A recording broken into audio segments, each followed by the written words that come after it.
that Putin's under pressure too. I mean, there's a narrative now that Ukraine were winning and now Ukraine are losing, and I'm not sure it's as simple as that.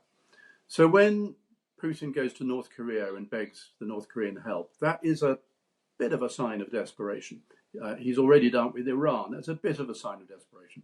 Now, we know he's got a lot of Chinese support, but if you're Putin, you don't feel particularly good about being totally in hock to the Chinese, who, not so long ago were regarded as the sort of, if you like, the communist junior partners to what used to be the Soviet Union. And now Russia is so much the junior partner to China, and actually under some threat from China in terms of things like influence in the Central Asian republics, Kazakhstan, Uzbekistan and places. Increasingly China, is beginning to become more influential in those countries as well. So it might look from the Western point of view that Russia's in a very strong position. But I think if you're Putin, you're a little bit uncomfortable, actually. I'm Tim Willasey-Wilsey. I'm visiting professor of war studies at King's College, London, and a former British diplomat. There's been a pretty disastrous attack on a children's hospital yesterday in Kiev, which has really ramped up tension between Ukraine and Russia. And of course, all this happening on the eve of the Nato summit, which I don't think is any coincidence, incidentally. And I think also the arrival of Prime Minister Narendra Modi of India in Moscow at the same time is also not, this is not coincidence. This is Putin preparing for the NATO summit, bearing in mind all the variables that are coming in the year ahead, notably the United States presidential election, obviously the turmoil in the French electoral system, big political change in UK, all sorts of doubts in Germany about the Ukraine war. So I think this is Putin playing across all those various issues. These days, weapons are pretty high precision. Now, you do have low precision missiles being used in the Ukraine war. You've got the famous, Iranian Shahed drones, and you've got these so-called glide bombs which are being used and often launched 40 miles behind the Russian border and hitting towns on the border. But this was an attack in Kiev. The Russians themselves said it was a precision missiles they used, although they are claiming, of course, that these were air defense missiles which misfired, Ukrainian air defense missiles which misfired, which in a sense is a leaf out of the Gaza playbook, if you remember. The Israelis have made the same claim on occasions. So precision missiles should not hit children's hospitals, not these days. And so, one has to, one has to be a little bit cautious. Mistakes do happen, but 24 hours, 48 hours before a NATO summit, one has to think to oneself, is this not a deliberate attempt to up the ante on NATO at a time when several NATO members are, beginning to waver a little bit? Air defences are extremely important. Air defences were sent to Ukraine earlier on, but a lot of the Western inventory of air defence missiles has been expended. So we're now really casting around to find spare Patriot missile batteries and other missile batteries to send to Ukraine. This whole question of the degree to which we've run down our own inventories is actually a very serious issue. Maybe we could discuss later. So you need these missile defences, obviously, to bring down missiles as they come in, and sort of increasingly over the last 9 months in particular, we've been failing to bring down sufficient missiles. And I've mentioned the glide bombs earlier, which are a very, very difficult phenomenon to bring down at all. Also, we're on the cusp of sending F-16 aircraft to Ukraine. This would be the Dutch, the Norwegians, the Belgians, I think the Danes as well, will be sending them. And there's already been more than a hint that Russia will be targeting the bases at which the F-16s are based. So you're going to need air defense missiles there as well, also to protect population centers and also to protect electricity generating capacity. Ukraine has lost half of its electricity generating capacity due to missile strikes. So this is a really urgent request, and one I'm sure that NATO will have to meet. I mean, the Patriot system is a remarkable system. In fact, it's been sort of outperforming itself in that it's actually brought down categories of missiles that it wasn't actually originally designed to bring down.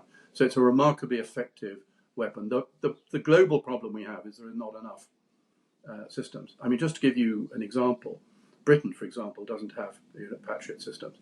So these things are as rare as hen's teeth. And as I say, what we're having to do is sort of prize them out of places where they're already installed, and to install them in Ukraine. And obviously, I'm sure the United States are upping their manufacturing capacity as well.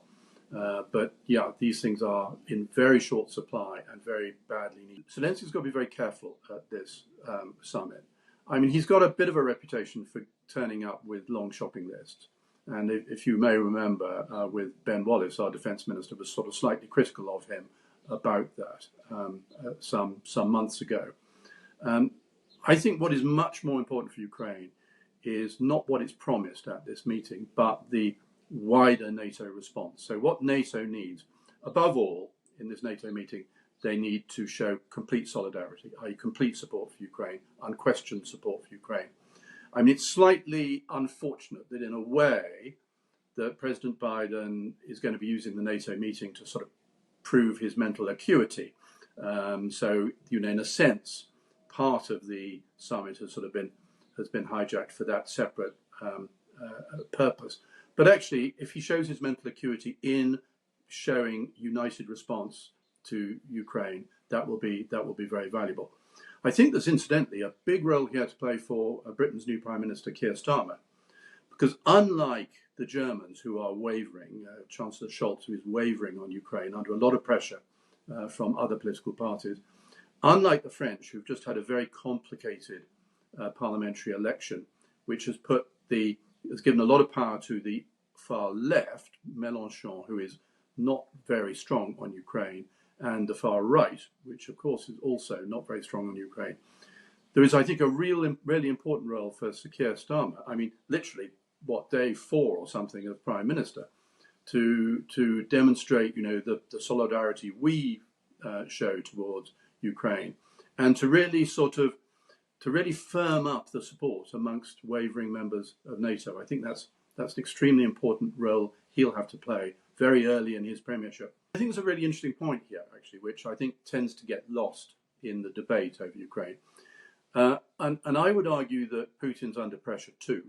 I mean, there's a narrative now that Ukraine were winning and now Ukraine are losing, and I'm not sure it's as simple as that.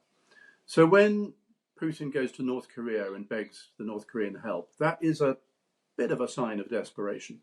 He's already done it with Iran. That's a bit of a sign of desperation. Now, we know he's got a lot of Chinese support, but if you're Putin, you don't feel particularly good about being totally in hock to the Chinese, who, not so long ago were regarded as the sort of, if you like, the communist junior partners to what used to be the Soviet Union.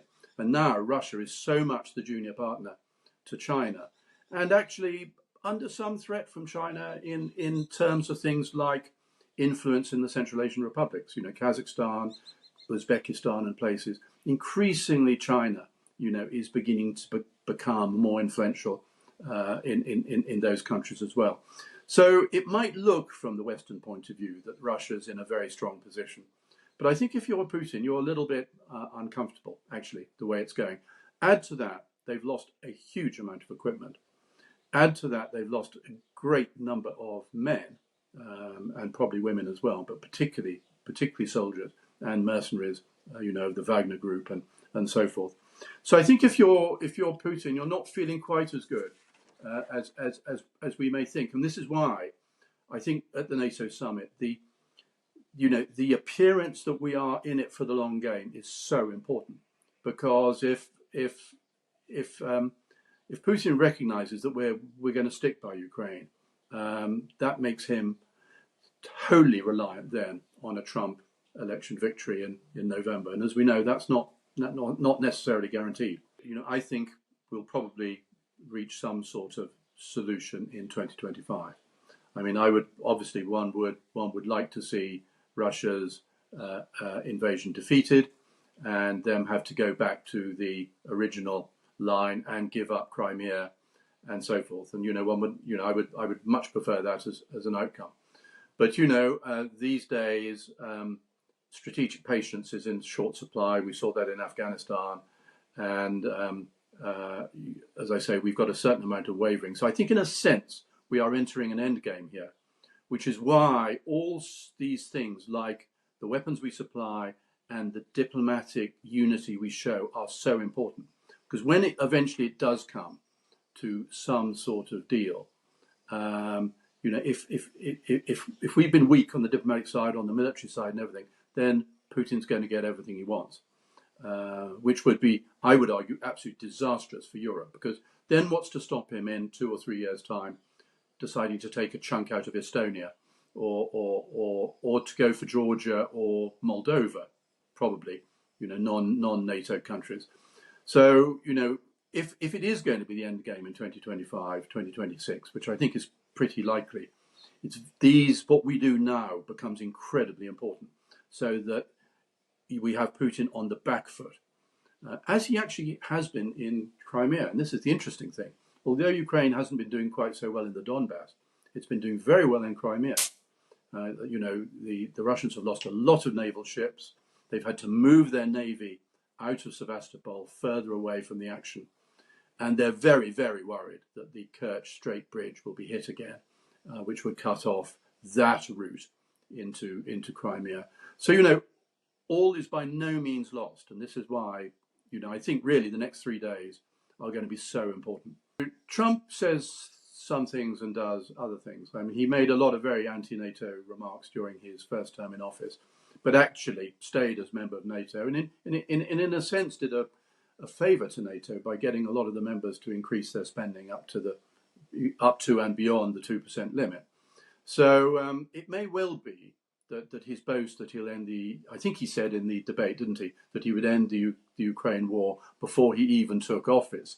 So, after the election, but before he takes office, which is quite a boast.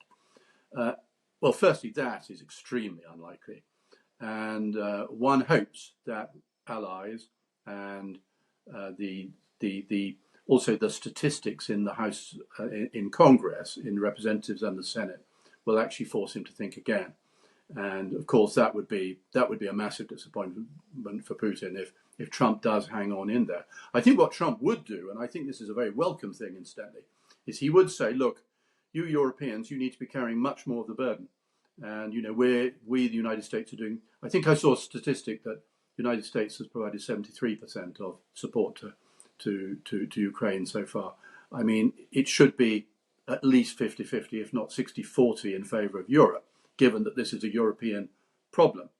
So, I think a solution like that, in which Trump got Europe to do more and the United States did less, I think would be a pretty good outcome. And I think would be the nightmare scenario for Putin. I think all defence budgets are going to have to go up. I don't know if you heard that, but overnight the German Defence Minister Pistorius is very unhappy that his defence budget has not gone up. So all defence budgets are going to have to go up. I think UK realises that. I think the Labour government will put it up to 2.5, by the way. And incidentally, I think probably 3% is going to have to be the amount eventually, because I don't think 2.5%, what with inflation, is going to make that much difference. So I think Poland's already at 4%. The Baltic states are heading up in that direction. They're doing much better. It's wrong to give the impression that the whole of NATO is going flaky on Ukraine. I mean, Sweden and Finland joining, they're very, very good new members as well. So yeah, there are countries we worry about, obviously. The case of France is an interesting one, because although the left and right did very well in this election, ultimately I think the new prime minister is going to come from the centre. And Macron, of course, has got 2 years to go. And Macron, after a fairly weak start on Ukraine back in 2022, is now sounding a lot tougher. So, I think my overall message is not everything is lost here.